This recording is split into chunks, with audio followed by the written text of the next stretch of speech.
Test.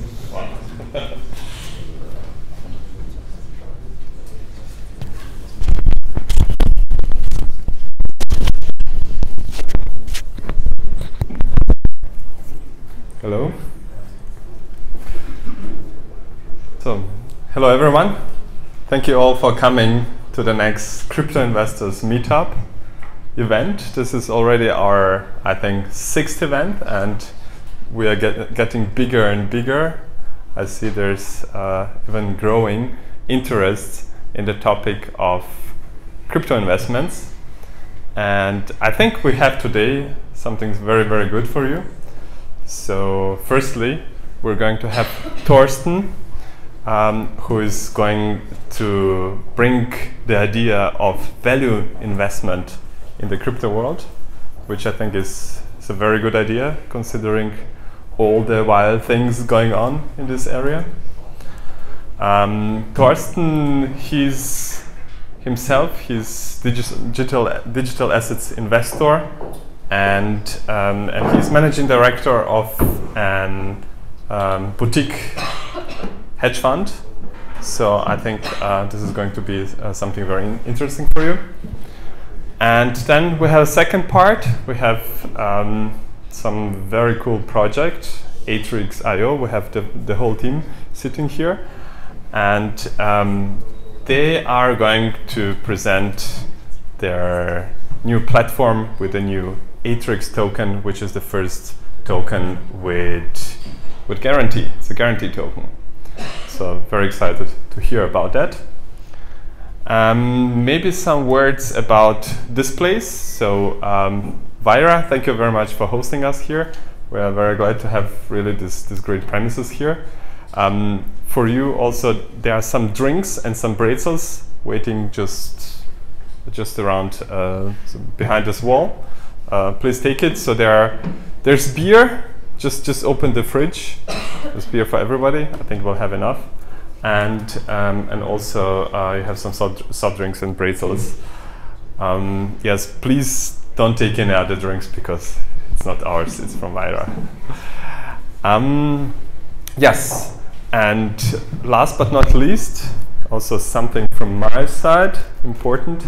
Some of you are maybe aware that myself is also involved in a startup called CryptoTax. So I hope that many of you have made some good profits in 2017, and maybe some of you think about how the hell do I do the tax reporting on those. So we intend to finish our our product by end of February, and we're looking for people who would like to test this. So we're looking for early testers. So if you're interested, just go to cryptotax.io and you can register for our newsletter, and then you'll be asked to join as a tester for our tool. So thank you. These words I hand over to Thorsten.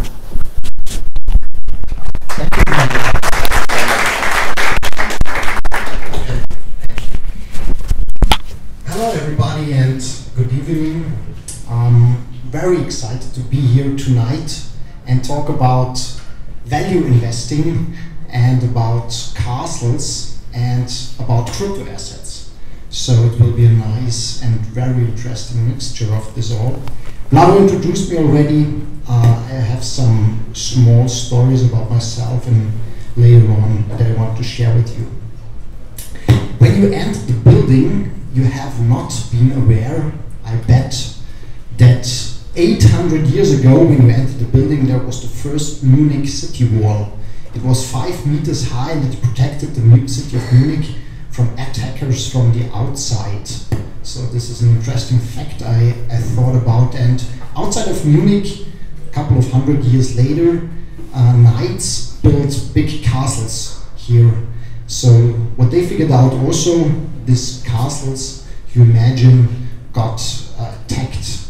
So what did they do? They built moats around the castles, water around, and that had them.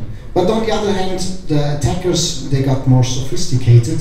So they did some social engineering. They pretended to be workers. And they went into the castle, opened the door, and still the attacker could capture the castle. Yeah, you think, why does he talk about former times 800 years ago? I talk about them because the concepts are still the same. When you think about an economic castle, for example, Facebook or Google, when you have a real economic castle, something that is precious, you have always somebody that wants to take this away from you. Think about somebody, for an example, that thinks about a brave knight that thinks about building an online shop, or maybe some of you have built a business already and made this experience. Somebody that built an online shop, he figured out a product that people love, and he builds it, he puts ads on Google, customers flock in, cash comes in, everything is fine, he has a castle, until the next day somebody takes the castle away from him. Maybe it's the one that produces the product, so maybe it's the price that takes the castle away because somebody can undercut his prices. Or maybe it's Amazon themselves that offer the product now.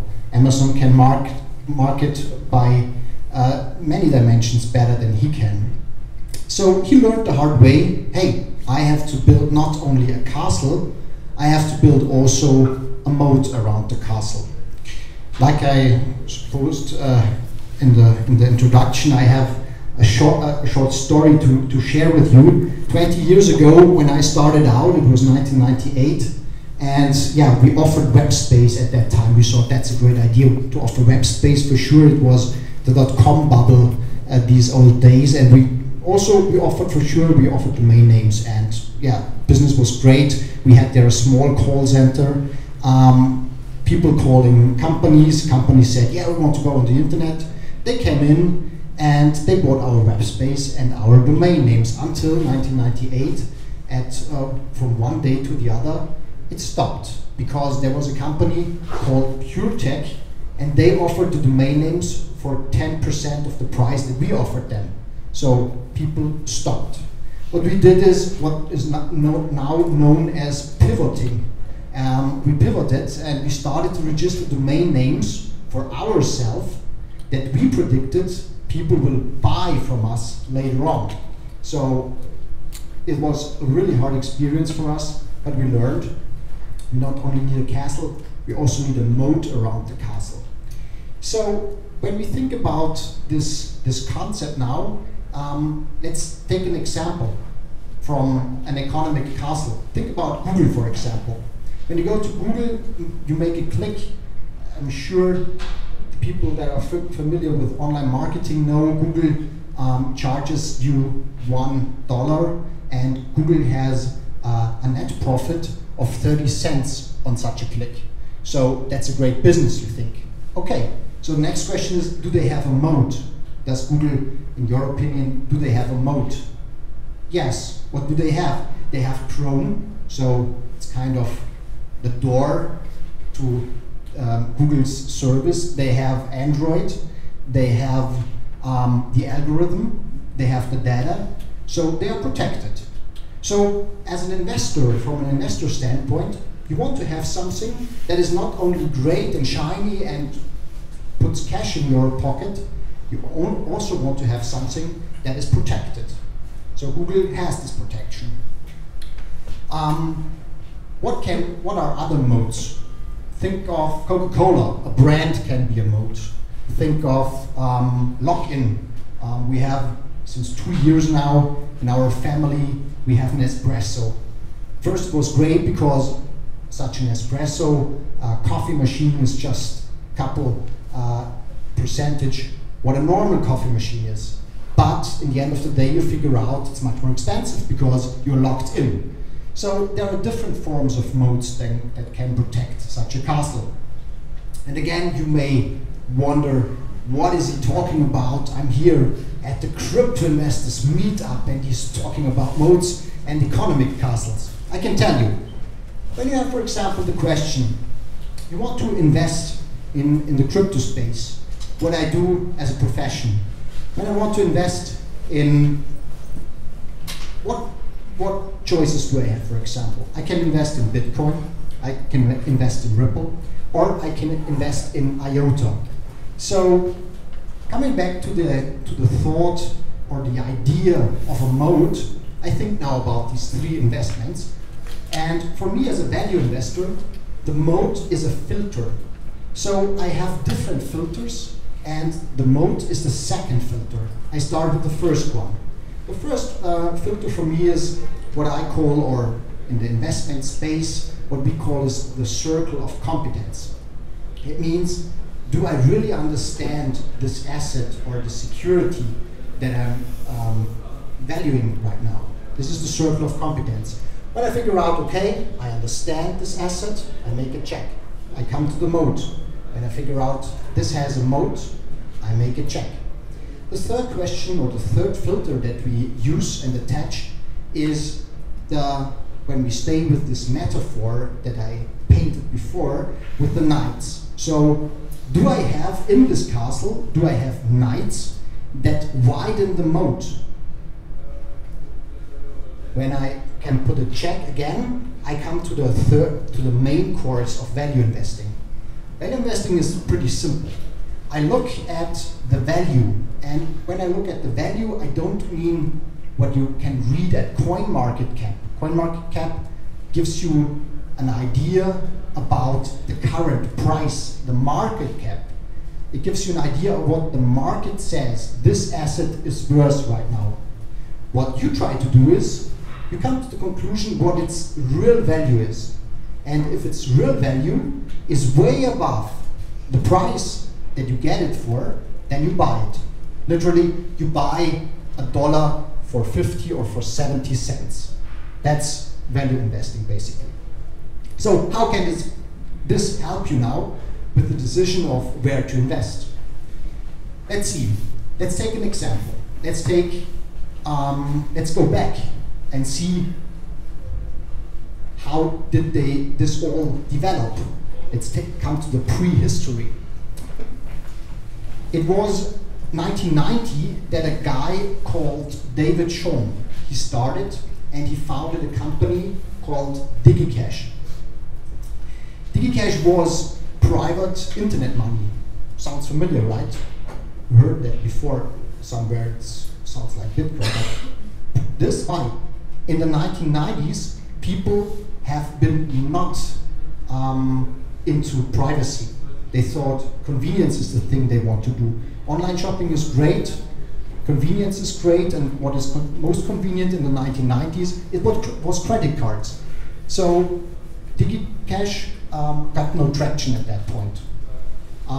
A castle that had no moat, because credit cards captured the castle. Let's take another example. Let's take eGold. It was 1996. eGold was kind of gold currency, and it got traction. People are wild after it. It was great. People liked it. But what happened? In the early 2000s, due to legal problems, it stopped. So what was its problem? It was centralized. Sovereign states could stop it. So what was the next castle that came to the scene? It was the 3rd of January 2009.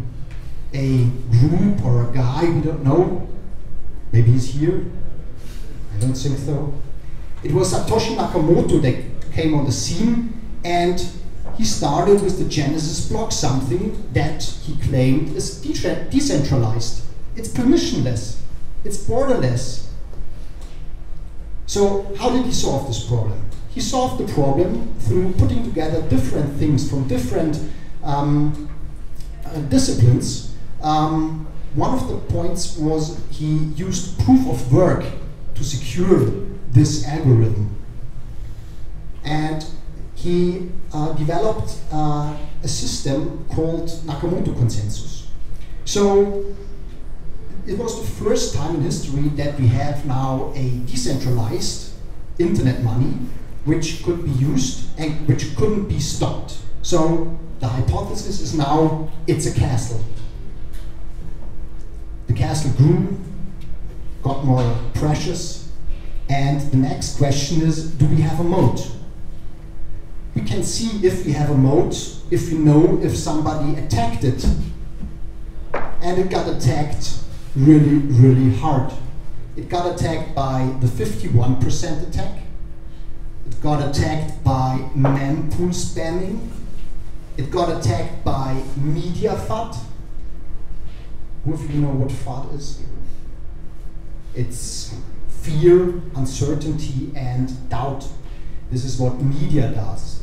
Media has the goal to maximize its viewers and maximize the attention. So what they do is, when they, most of the time something is new, they pick the things that may be scary. And there's a website in the internet, it's a graveyard. It lists 240 times the media declared Bitcoin is dead. But Bitcoin still is here. I think a couple of minutes ago it was here. So another attack that we figured out was a fork. People started to fork Bitcoin. For sure, it's open source, so they took it and split it. Bitcoin was banned. Bitcoin was forbidden in countries like China. So a lot of things happened and got attacked. But still, somehow, Bitcoin was not captured. So we have to assume, okay, our thesis, it has to have some sort of moat that is somehow widening over the years. It gets bigger and bigger. So what is this moat around Bitcoin? What is it that it's protecting it? Let's see. Bitcoin consists of 4 different groups, 4 different stakeholder groups.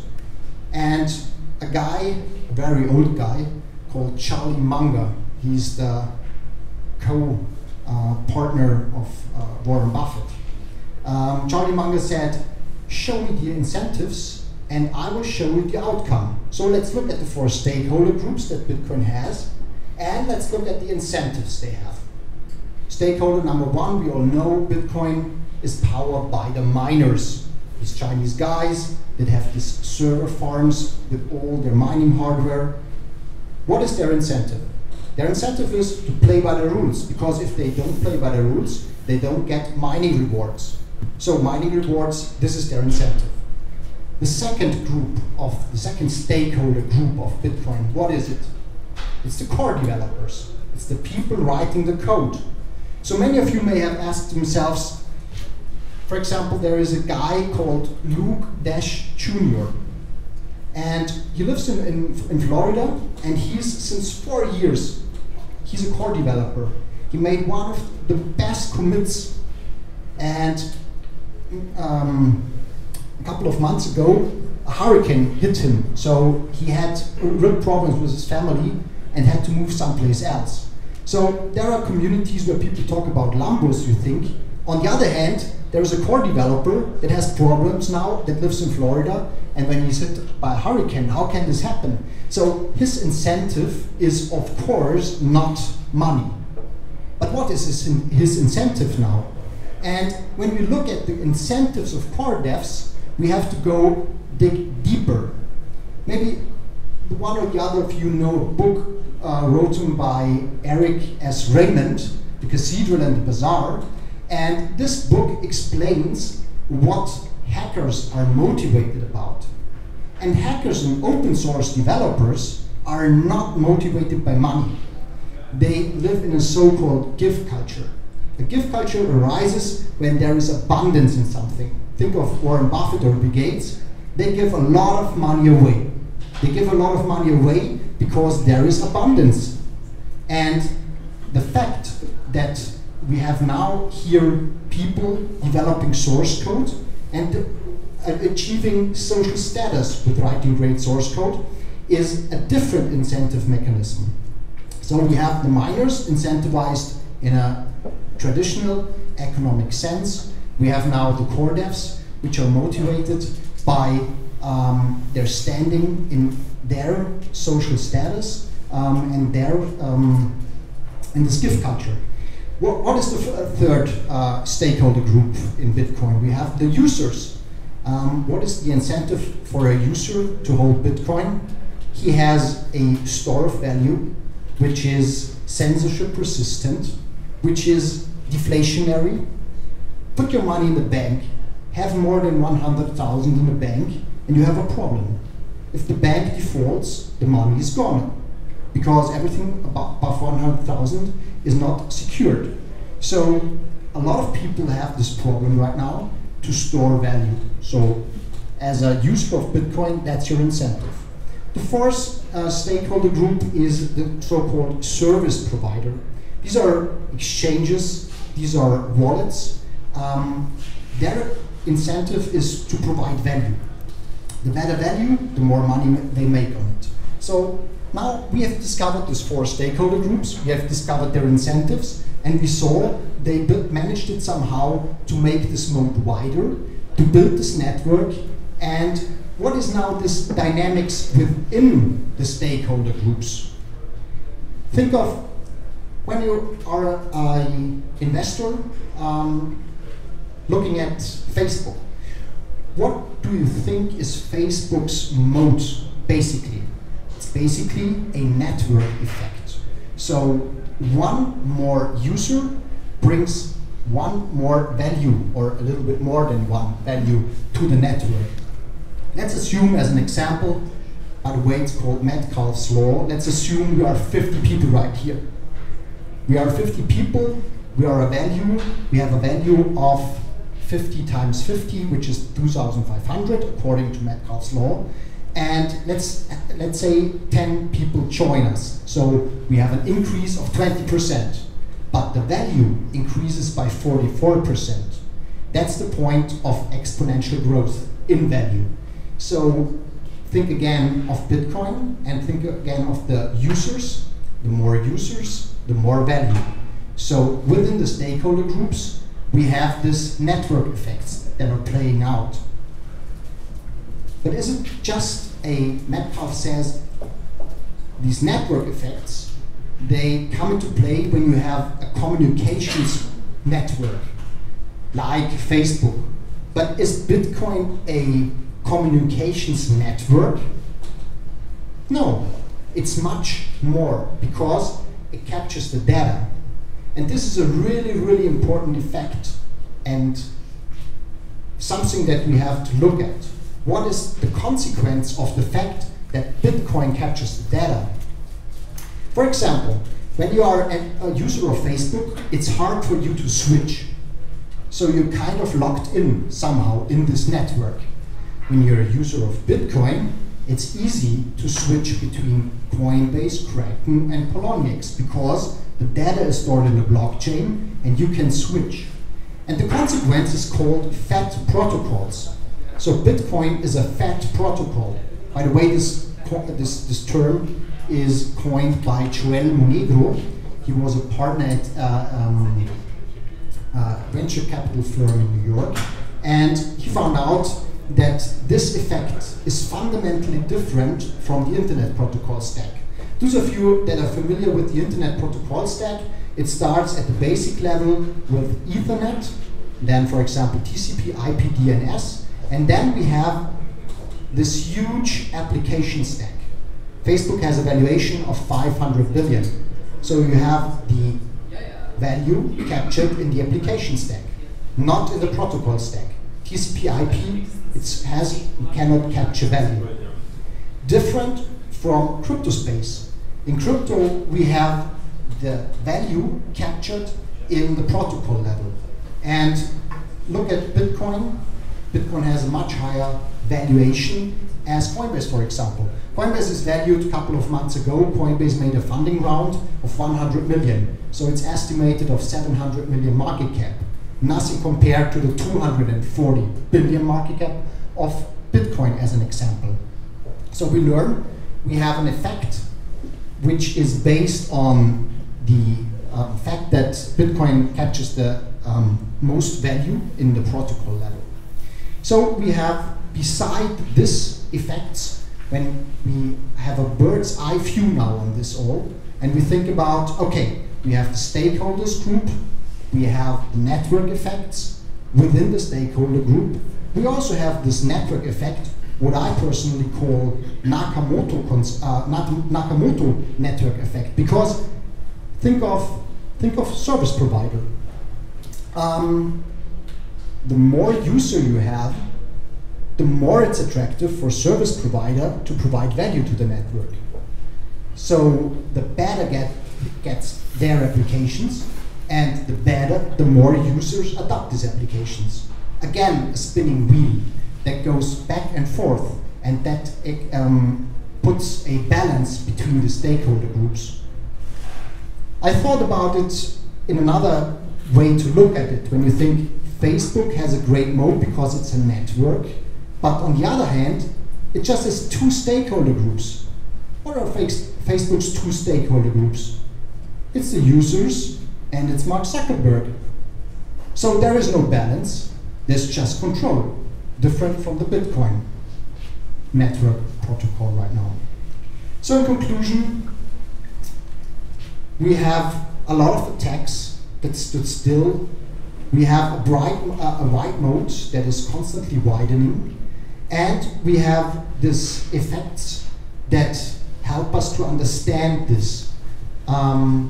We have this moat that is very important for Bitcoin, and we have a strategy to figure out about other crypto assets. So I think, in my opinion, it's a moat broader than anything else we have seen before. It's something really, really special right now. And I think when we look back at these days, we will say or see that these days are the time this big moat was built. Thank you.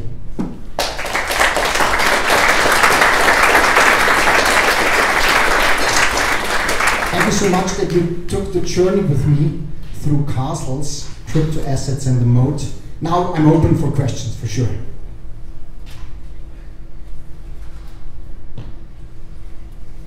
I'm happy that I answered all questions, confused everybody.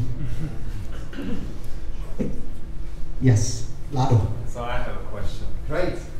So how would so you described this idea in respect of value investing with respect to Bitcoin.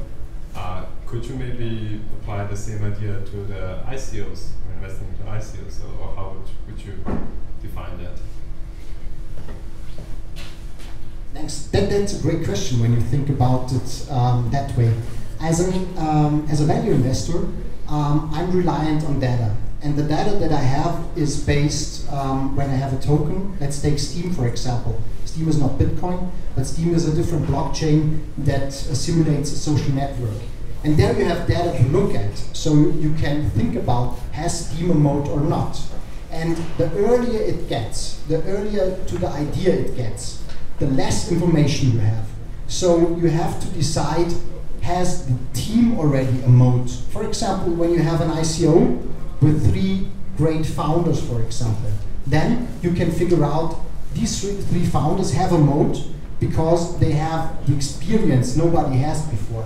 So this could be an application, but it gets the harder and harder for an investor the earlier it gets. And it gets the easier, the more you see from a product, the more you can measure. Yes, please. Based on what data do you take your decision? Are you just trading great. Bitcoin to currency, or like, Pardon? are you trading only Bitcoin, or are you also trading currency? As a fund, we are exclusively focused on crypto assets. And the question was, great question, what measurements do you take, or what do you take into account? So we have a lot of metrics we take, which you for sure cannot compare to common stock. When you have a common stock, for example, you look at the price-earnings ratio, stuff like this. When you look at crypto assets, you look at, for example, the number of transactions per day compared to market cap, or the value transferred per day compared to market cap. This is one approach. So we have a lot of different ratios we look at. So the other approach is to have a hypothesis, for example. Let's take Bitcoin again as an example. yeah, the function Bitcoin has is the store of value. So to turn it around, what is a store of value right now? It can be gold, it can be common stock, it can be real estate. So there is a hypothesis, what if that gets successful, what will be captured by this protocol? So let's take gold for example. Gold has a market cap of 4 billion right now. And if Bitcoin captures all that market value, this is the outlook that Bitcoin can reach. But it's not that easy. You have to do two things as an investor. You have to figure out what values get captured and what percentage of them and in what time frame and what risks are associated with that. Hope it answered the question. So Ian, just like what are your like top 5 metrics when with like the big cryptocurrencies? Basically, in my opinion, is every cryptocurrency, or I would describe it as crypto asset, because you have in the crypto assets you have the currencies, the commodities like storage and the tokens. Has every crypto asset a different metric because it has a different claim. For example, Bitcoin is the store of value. You cannot go to let's take Ripple.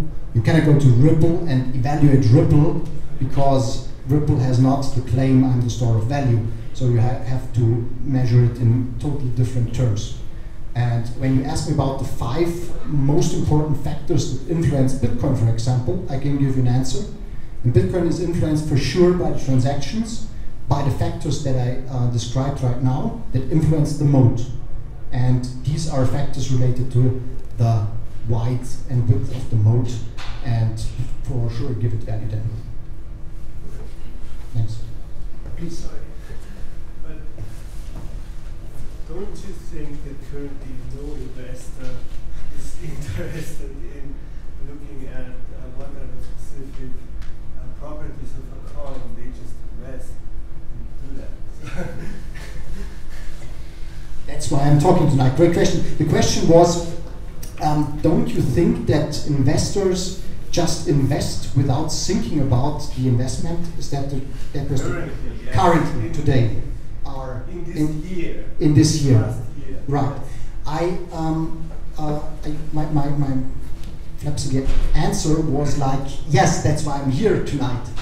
I think that value investing will play a big role in the future. Because in the future, when we have a winter again, I started with Bitcoin in 2011.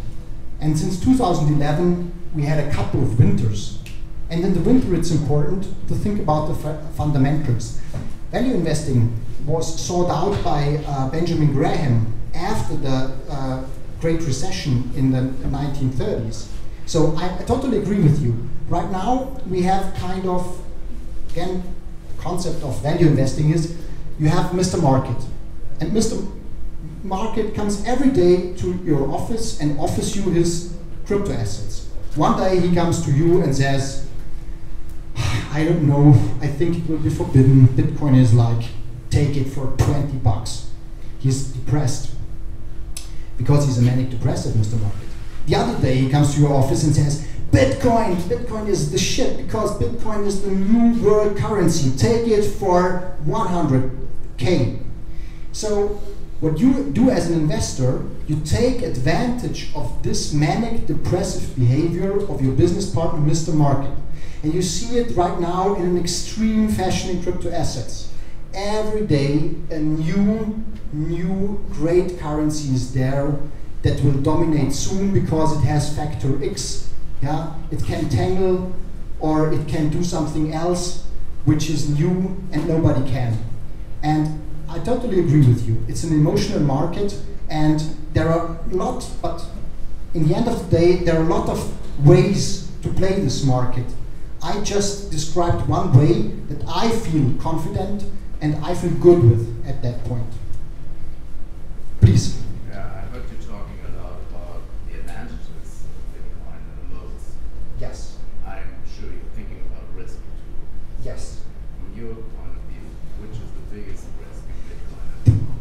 biggest risk of Bitcoin at the moment is having somebody attack an event where the most core developer are present. You mean wipe them out? Yes. Okay. It was discussed. There was a conference lately. It was this. It called Break Bitcoin, and it was funny. It was in Paris, and it was about breaking Bitcoin. It was from the hacker's perspective. It was, when you're a hacker, you always think about what can I do with something in a creative way and how can I break things. And when you think about breaking things, you figure out how to secure them. And it was discussed and people came to the conclusion, and I observed it, and after thinking about it, I also came to the conclusion for myself, this is biggest risk number one. For sure, biggest risk number two, when you ask me like this, is and was, but it got weaker. It got the question about what about nation states restricting usage to the point of maybe like in the 1930s of forbidding gold. This could be, but in my opinion, it got weaker and weaker. And I think that's, in the end of the day, it will be a big advantage. Because I think what we will see at least in 2 years is a euro coin issued by the ECB. And also I hear then it's over, because when we have a euro coin, nobody will use Bitcoin anymore.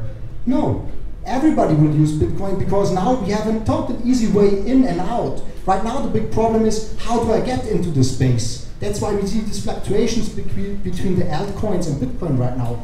And when we have an ECB coin, it's pretty easy now to have something of a store of value and something to buy a cup of coffee. Coming back to value investing, do you believe the value of the Bitcoin is above or below the current price? So you asked about where we are now in the market cycle. No, I'm just asking because Yes. you said it's value investing, it's all about figuring out whether the value of a currency is below or above the current price of the market. Right. So I was wondering whether you could share your view on where we are, for example, in Bitcoin. Yes, sure. I hope you understand. I'm sharing a lot of things, and as a professional in this industry, it takes a lot of work. So Bitcoin is one of our holdings, and I'm not obliged to share the details. As I said before, maybe to take this as a hint, we see right now not a Bitcoin winter right now, and but I cannot share details on specific currencies. I hope you understand that. Thanks.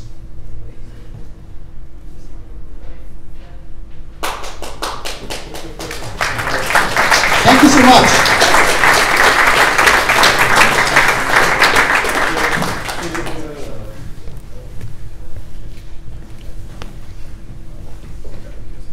Okay, Carsten, thank you very much. Thank you. It was, I think it was a very, very interesting presentation, and I'm really glad that there were also some very interesting discussions here. And I'm quite sure some of you will stay and also ask some personal questions to us after the event. You can enjoy a few beers with him, and maybe he will tell you about the price of the Bitcoin. Okay, good. So as next presenter, we have Adel, Atrix.io, and he's just going to set up his laptop. So I suggest we have a short break, like 5 minutes. We need to just have a break or get some drinks or rather.